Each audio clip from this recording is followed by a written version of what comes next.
Assalamualaikum komen. Kali ni teman berada kat mana? Dekat tepi laut komen weh. Dekat Lumut Perak.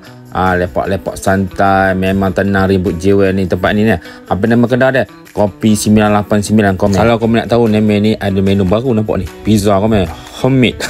Mantap weh. Teman pun apa lagi tak tunggu peluang lama-lama, terus mencuba lah. Kalau kau nak tahu, pizza nama ni style Italian pizza tau. Dia bukan Amerika pizza punya yang besar gerabak tu kan. Nama Italian yang tebal-tebal kenyal-kenyal sikit lah. Makan lembut komen. Ya ini awak order satu daging, satu ayam. Apa nama sebutnya teman tak ingat dia sebutnya, tapi daging ayam satu lah. Yang pastinya pizzanya memang cukup marvelous. Dia punya daging, dia punya combinationnya lembak berkrim duskai ramai, memang sedap weh, sedap. Homemade orang kita komen. Pizzanya ada beberapa jenis lah, kau boleh pilih lah mana satu yang kau berkenan di hati. Kalau kau lepak sini tak perkena kopi dia, memang tak sah lah, rugi kau lah, rugi banyak lah kan. Sebab sini memang popular dengan kopi lah. Nama brew kopi tu tau, nama brew tu bancuh untuk komen khasnya. Memang sedap, marvelous. Sempurna hari komen.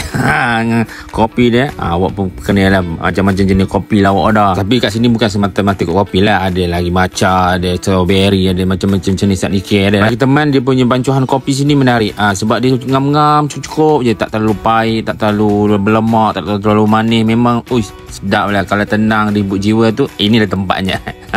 Dekat sini juga ada macam-macam jenis jualan jugalah. Ada merchandise, ada apa dessert kan. Orang boleh makan lah di sini. Ada scone nampak ni.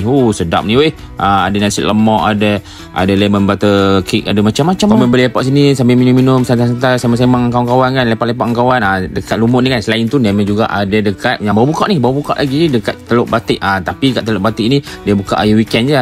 Dan sampai pukul 7 petang je.